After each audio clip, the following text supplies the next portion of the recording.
Kaixo ongi etorriak eta eskerrik asko gaurko saiora etortzeagatik.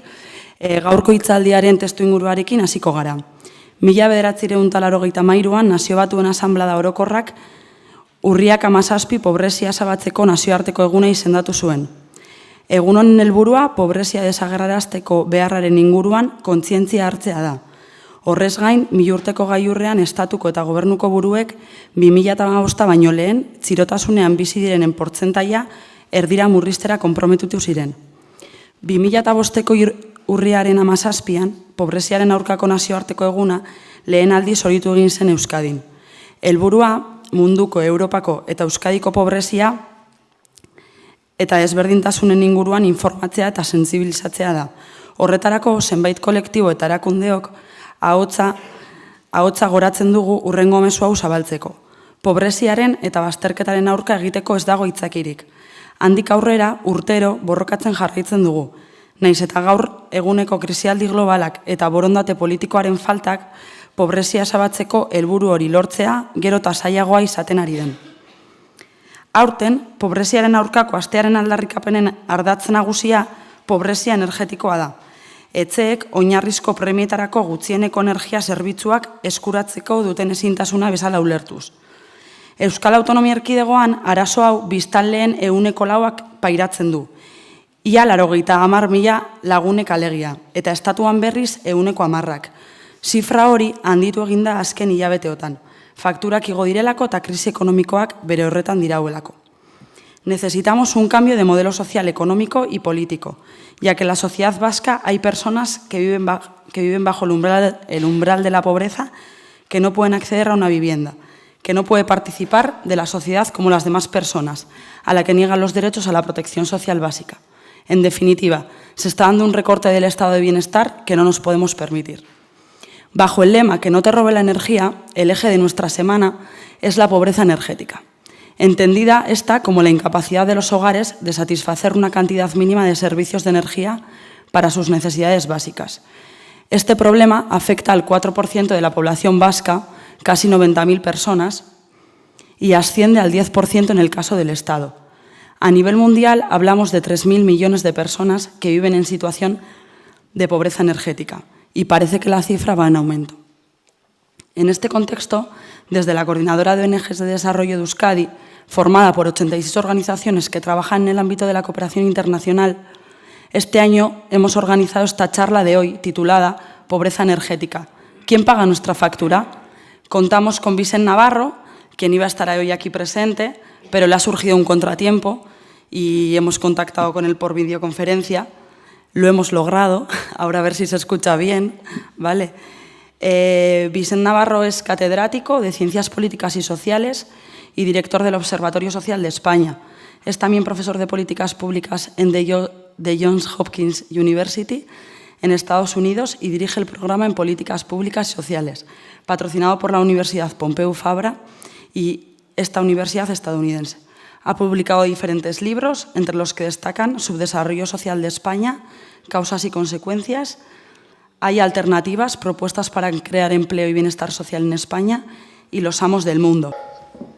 Lamento muchísimo que no pueda estar ahí con ustedes.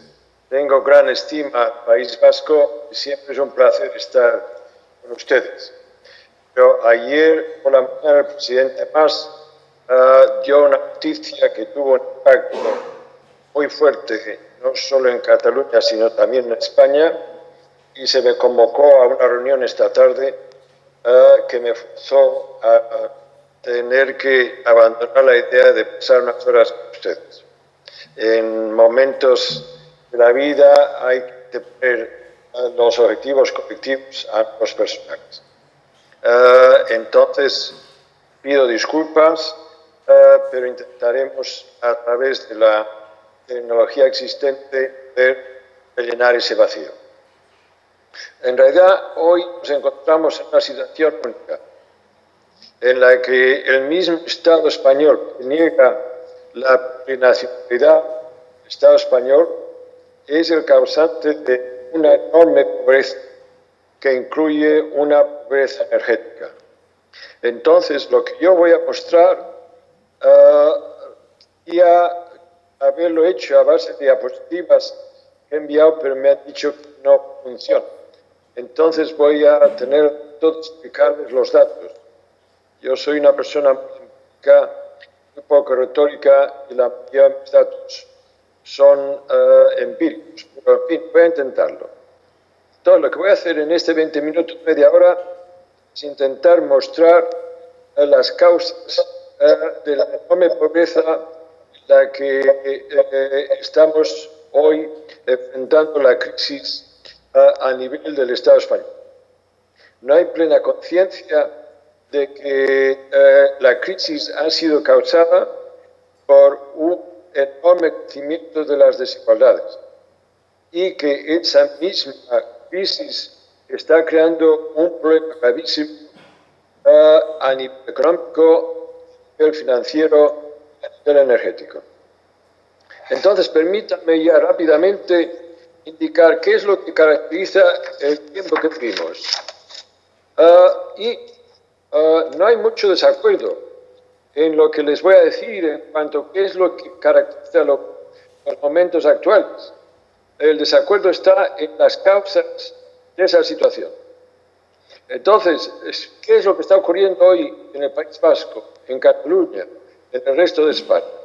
Una disminución de los salarios muy notable, un aumento del paro, un descenso de la ocupación, un aumento de las desigualdades sociales, un aumento de la pobreza, una disminución de la protección social, una reducción del gasto público social, una privatización de las transferencias y los servicios de estado de bienestar, una reducción de los derechos laborales y sociales, una reducción y privatización de las pensiones públicas, un debilitamiento de las negociaciones colectivas y un enorme, repito, aumento de las desigualdades sociales y de la pobreza. Esto es lo que ocurre hoy en España. Y no hay mucho desacuerdo. Lo que hay desacuerdo no es en definir qué ocurre, sino por qué ocurre. Lo que nos dice la estructura de poder en nuestro país es que se debe a una situación en la que nos hemos gastado más de lo que tenemos. Esa frase se comunica con muchos diferentes acentos, pero a nivel del Banco Central Europeo, el señor Draghi dice que el modelo social europeo es insostenible. La señora Merkel también atribuye el problema del euro, lo que ellos llaman el problema del euro, precisamente a la falta de disciplina fiscal en varios países, refiriéndose a España en concreto. El señor Mariano Rajoy lo ha dicho en muchas ocasiones, gastamos más de lo que tenemos. Los datos muestran que no es así, pero veamos, toda la crisis hoy está ocurriendo en Europa y en todas partes, pero con mayor intensidad en el sur de Europa. Grecia, Portugal, España y también Irlanda, por cierto. ¿Qué tienen en común esos países? Pues una historia. Grecia, Portugal y España vivieron una dictadura por más de 40 años. Irlanda no tuvo una dictadura, pero estuvo gobernada por un partido muy cercano a la Iglesia Católica que era profundamente conservador. ¿Qué pasa en un país cuando las fuerzas conservadoras dominan el Estado por tanto tiempo? Pues vean ustedes, es fácil de ver los datos. Y ahí me hubiera podido presentarles varias diapositivas. España es el país que tiene más policías por 10.000 habitantes en la Unión Europea de los 15, que como ustedes saben es el grupo de países más ricos de la Unión Europea. Es el número, repito, es el país que tiene un número mayor de policías por 10.000 habitantes.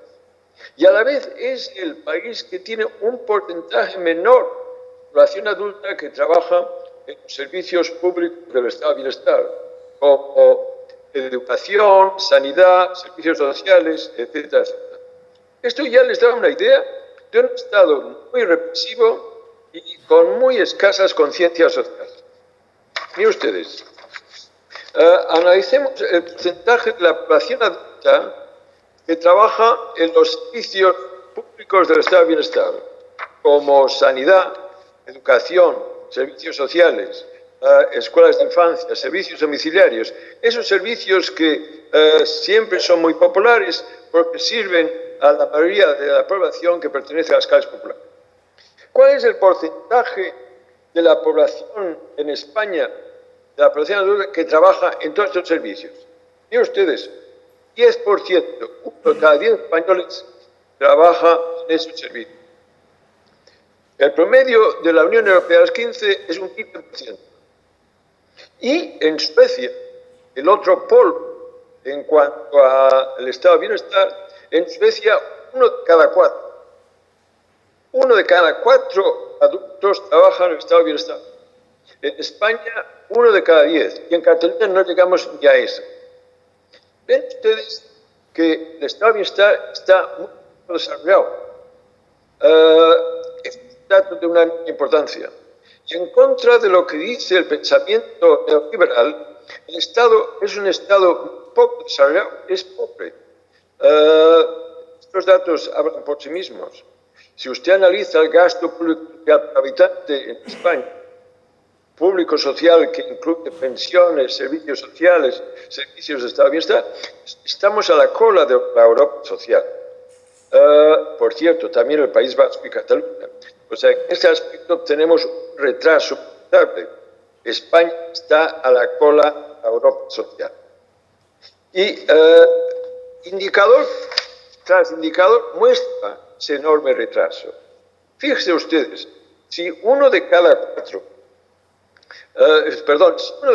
10 adultos trabajara en los servicios públicos del estado de bienestar, como ocurre hoy, 1 de cada 10, tuviéramos 1 cada 4 en Suecia, tendríamos en España 3,5 millones de puestos de trabajo. Esto es un dato de un enorme valor. Quiere decir que si tuviéramos tanta gente trabajando en los servicios públicos del estado de bienestar como tiene Suecia, no habría paro en este país. Y creo que este dato es de una enorme importancia y lamento que no se conozca a lo largo del territorio español. Porque el problema en este país que tenemos es que el desempleo muy elevado se debe porque no hay suficiente producción de empleo. Pues ustedes, ya les digo dónde se puede crear empleo.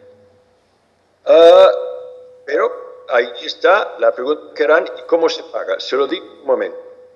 Pero antes, y a fin de poderles responder a esta pregunta, ¿cómo se paga?, tengo que indicarles que el Estado español, además de ser pobre, es muy poco redistributivo. Los datos que les iba a mostrar señalaban cómo, si no hubiera estado de bienestar en España, el 24% de la población adulta sería pobre. Viene el estado de bienestar y pasa del 24 al 20%, una reducción de 4 puntos en cuanto al porcentaje de la población que vive bajo pobreza. Miren ustedes, en promedio de la Unión Europea de los 15, la población, si no hubiera estado de bienestar, el 25% serían pobres, lo cual baja a 16 cuando interviene el estado de bienestar. En Suecia pasa de 27 a 13, 3 veces más que en España. Ven ustedes que tenemos un estado pobre, con poca conciencia social, poco redistributivo, y ahí está, con unos ingresos muy bajos. Esto lleva a otro punto, que es quién contribuye a las arcas del Estado. El Estado español es muy pobre, lo decía. Todo el gasto público representa el 24% del Producto Interno Bruto de España. En Suecia es del 52%. En el promedio de la Unión Europea, los 15, es el 44%. Bien, veamos ahora quién paga impuestos en España. Y ustedes, supongamos que queremos comparar lo que pagan impuestos el trabajador de la manufactura, que por definición es el trabajador que por regla general recibe salarios más altos. ¿Qué pagan impuestos el trabajador de la SER o de los altos hornos de País Vasco, que pagan impuestos comparados con el trabajador de la manufactura sueco, que es el que paga mayores impuestos.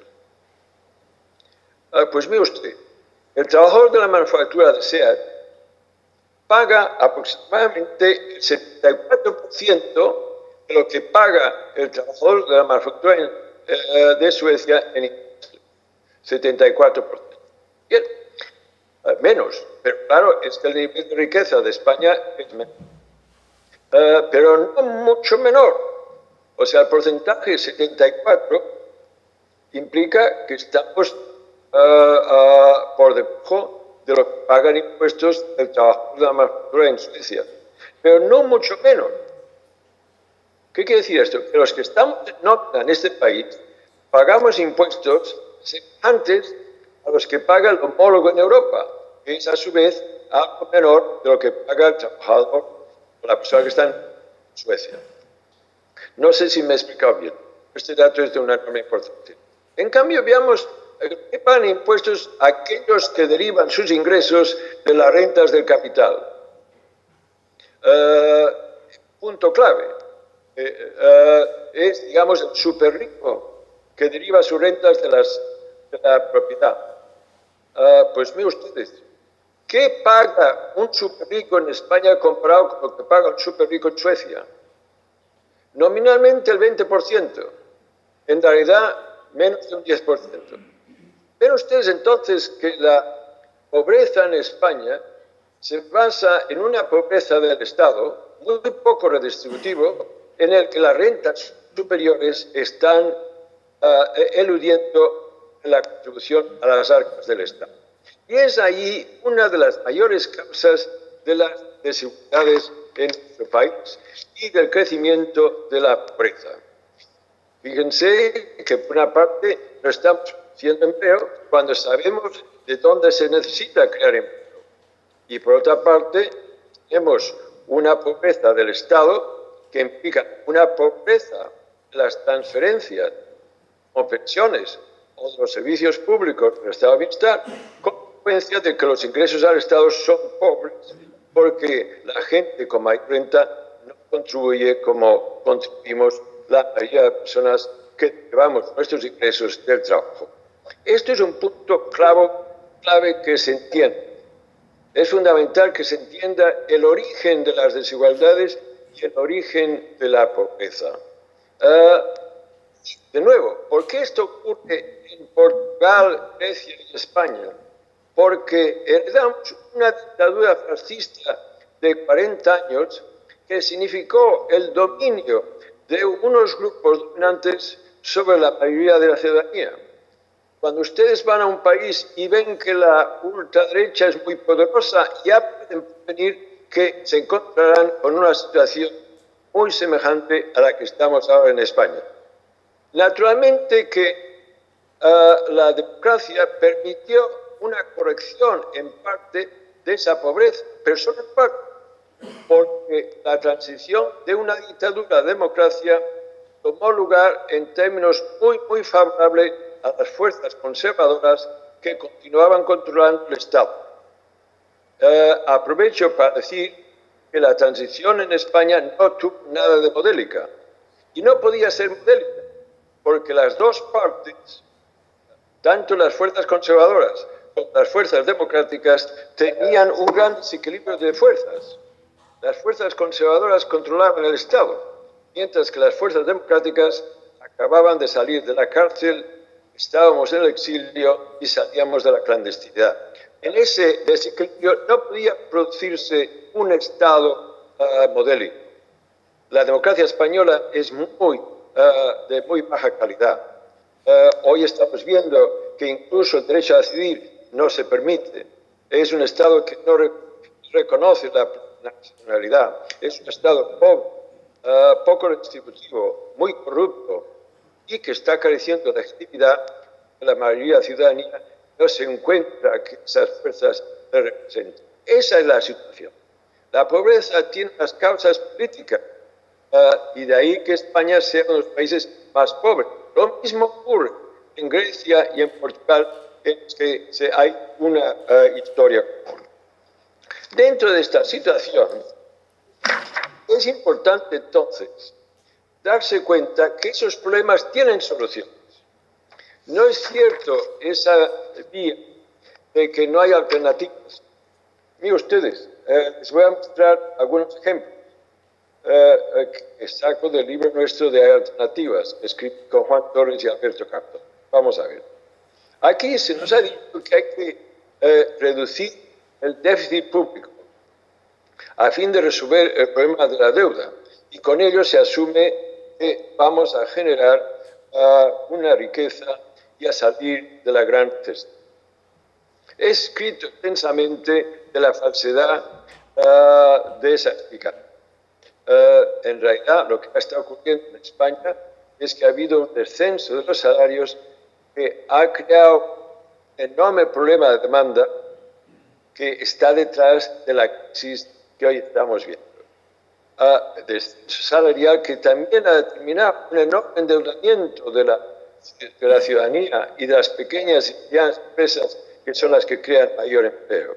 Ese endeudamiento, por un lado, y la escasa demanda está detrás de la crisis actual. Pero ahora, permítame que hable sobre ese mensaje de que no hay alternativas.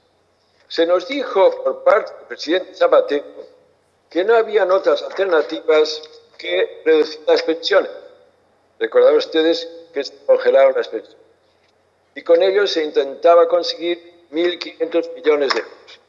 Pero el señor Zapatero podría haber obtenido incluso más dinero si hubiera mantenido el impuesto de patrimonio que había anulado en su reforma de 2006, consiguiendo el doble. O podía haber anulado la rebaja de impuestos de sucesiones, con lo cual había conseguido 2.500 millones de euros. El señor Rajoy ha recortado 6.000 millones de euros de la sanidad pública, que es un ataque frontal a la sanidad pública. Pues, y de nuevo, se nos dice que no hay alternativas. Claro que hay alternativas. Podría haber bajado los impuestos de sociedades de las grandes empresas que facturan más de 150 millones de euros al año y que representan solo el 0,15% de todas las empresas en España. Siempre hay alternativas.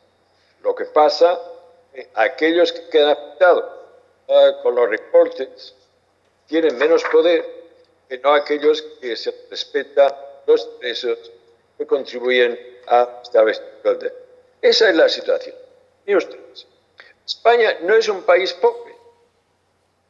Su Producto Interno Bruto per cápita ya es el 94% del Producto Interno Bruto per cápita promedio de la Unión Europea a los 15.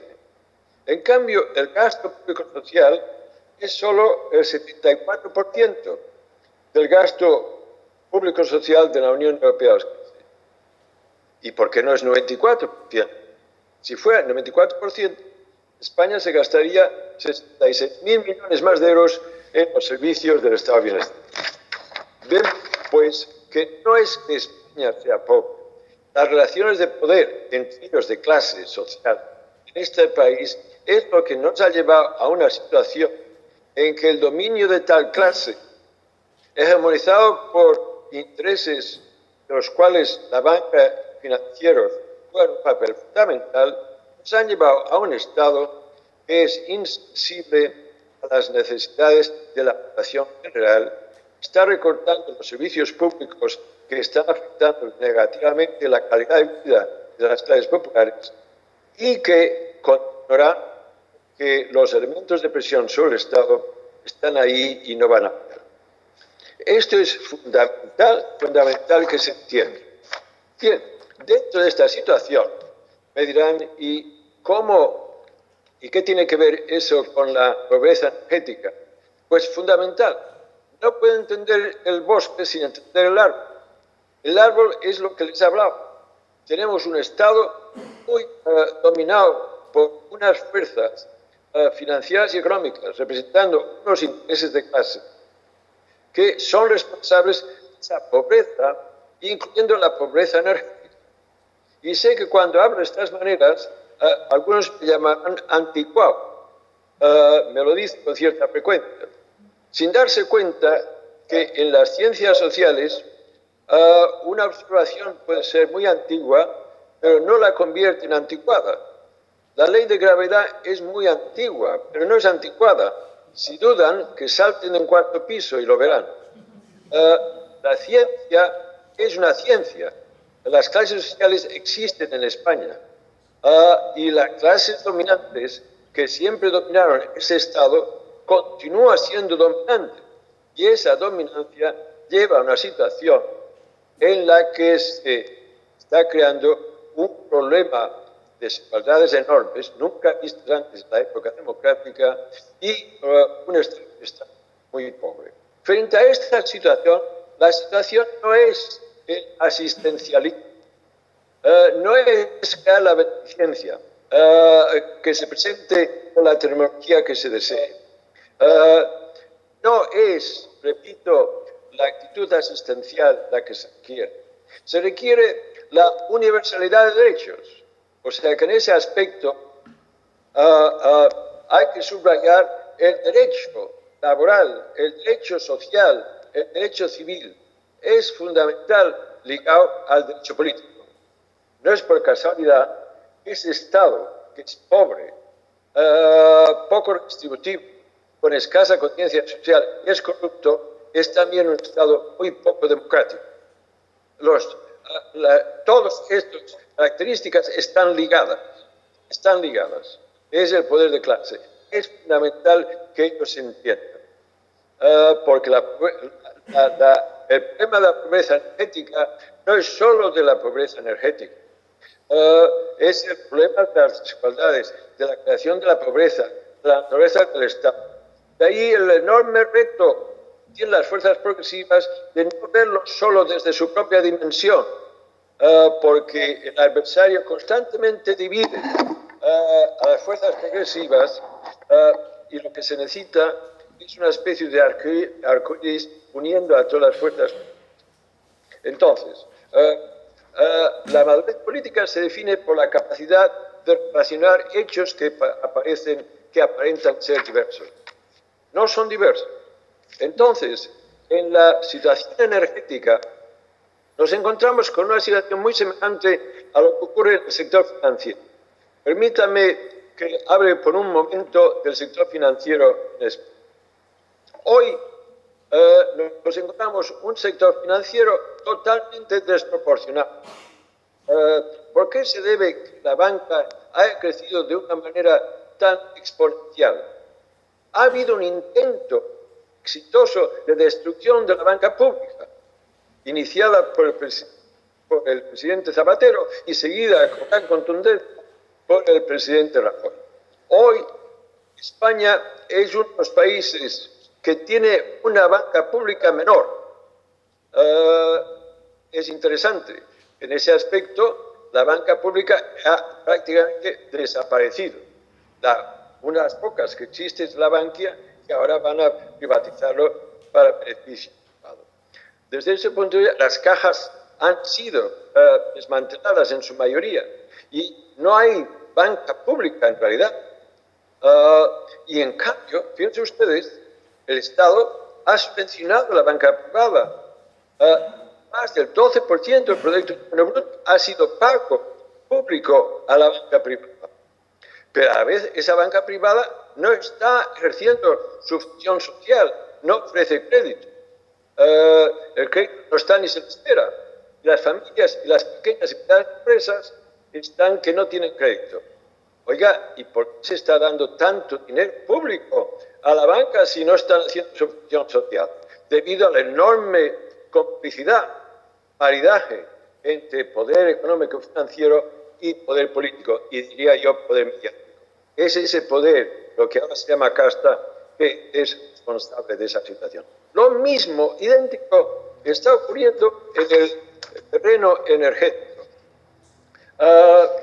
Ustedes analizan, y ahí yo tenía muchos datos que lamento no pueda presentarlos, y si en algún día publican un libro, me alegrará poder ser puesto.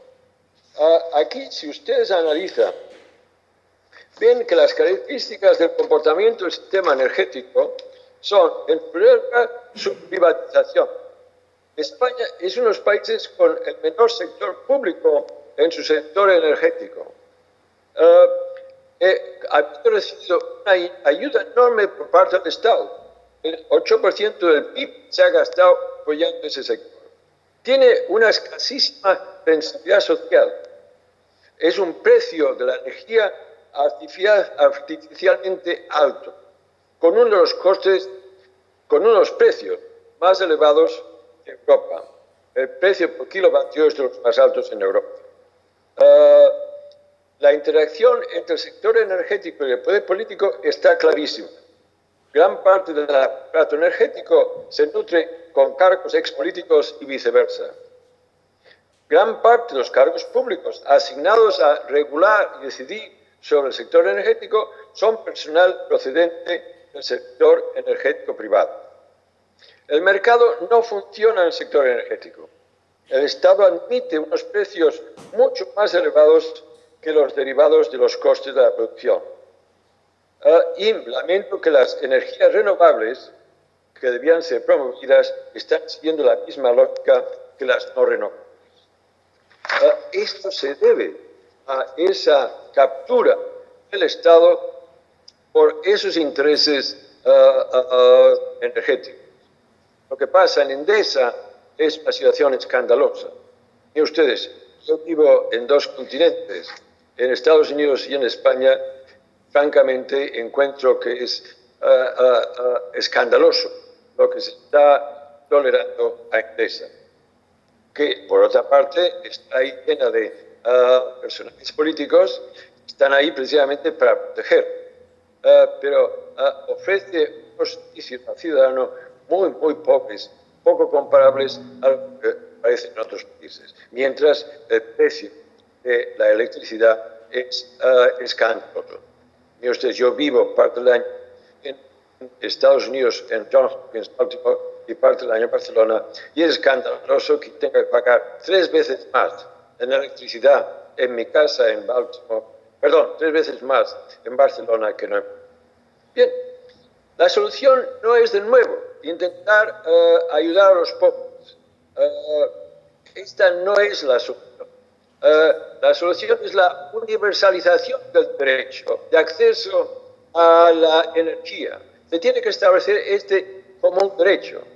El derecho al trabajo no se ha tomado nada en serio. El derecho a una renta.